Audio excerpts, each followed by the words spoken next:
భారత్పై విధించిన సుంకాలకు సంబంధించి అమెరికా అధ్యక్షుడు డొనాల్డ్ ట్రంప్ మరో సంచలన ప్రకటన చేశారు. భారత్తో వాణిజ్య చర్చలు ఉండవని తేల్చి చెప్పారు. సుంకాల వివాదం పరిష్కారమయ్యే వరకు మోదీ సర్కార్తో ఎలాంటి సంప్రదింపులకు అవకాశం లేదని ప్రకటించారు.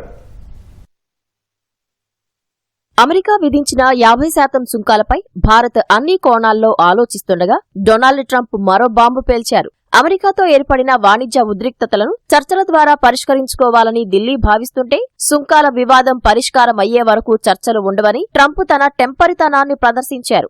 ఓవల్ ఆఫీసులో మీడియాతో మాట్లాడుతూ ఆయన ఈ వ్యాఖ్యలు చేశారు. భారత్పై 50% సుంకాలు విధించిన తర్వాత వాణిజ్య చర్చలు వేగవంతమయ్యే అవకాశం ఉందా అని మీడియా అడిగిన ప్రశ్నకు లేదని ఆయన సమాధానమిచ్చారు. సుంకాల వివాదం పరిష్కారం అయ్యే వరకు భారత్తో ఎలాంటి చర్చలు ఉండవని ట్రంప్ స్పష్టం చేశారు. To follow up on the India tariffs, do you expect increased trade negotiations, since you've announced the 50% tariff? No, not until we get it resolved.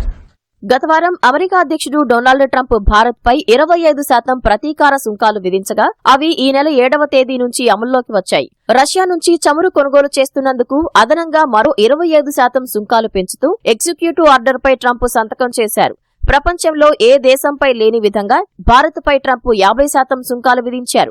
America నిర్ణయంపై భారత్ తీవ్రంగా స్పందించింది. భారత్ను టార్గెట్ చేయటం అన్యాయం, అసమంజసమని విదేశాంగ శాఖ పేర్కొంది.